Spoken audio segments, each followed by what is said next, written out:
ឬសួរបងប្អូនទាំងអស់គ្នាក្នុងបណ្ដាញសង្គមថា Facebook TikTok ឬក៏ YouTube ទេបងប្អូនអរគ្នាអញ្ចឹងចូលវីដេអូកុំភ្លេច like share ម្នាក់មួយ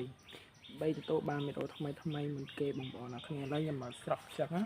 ចុះថ្ងៃហ្នឹងខ្ញុំនិយាយពីសង្គ្រាមបន្តិចបងប្អូនអរគ្នាបងប្អូនយល់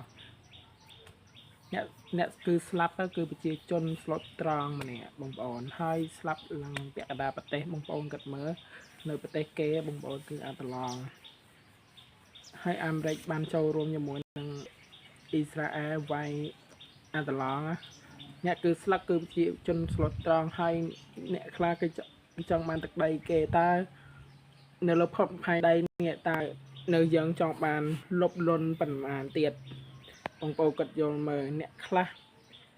ផ្ទះតូចចង់បានផ្ទះធំហើយអ្នកខ្លះទៀតចង់បានតែរបស់គេមិនថាទឹកដីគេទេអញ្ចឹងបងប្អូនថានៅក្នុងពិភពលោកតែយើងជួងអ្វីខ្លះវាជាការពិតជាក់ស្ដែងបងប្អូនគង់យល់ឡាយអ្នកខ្លះគេមិនកើតចង់មានចង់ក្រតែបងប្អូនអរគ្នាដោយសារព្រំលិខិតតែម្ដងបងប្អូនហើយបើអ្នកខ្លះចង់បានទឹកដីគេមិនយំមិនឆាប់ទេប្រទេសនោះក៏អត់លាយដោយបាបកម្មអ្នកសាងបាបកម្មអ្វីគឺបាននឹងកម្មផលវាមានប៉ិតអត់មានចាំចិត្តក្រោយទេបងប្អូនអរគ្នាធ្វើអ្វីធ្វើឲ្យប៉ិតជាក់ស្ដែងបងប្អូនបាបកម្មតាមតន់បងប្អូនកុំថាបាបកម្មតាមតន់បងប្អូនថាប្រទេសគេចង់បានទឹកដីគេអីហ្នឹងឈប់បានឈប់ទៅហើយឈប់ធ្វើសង្គ្រាមចង់បានសន្តិភាពតែប្រជាជន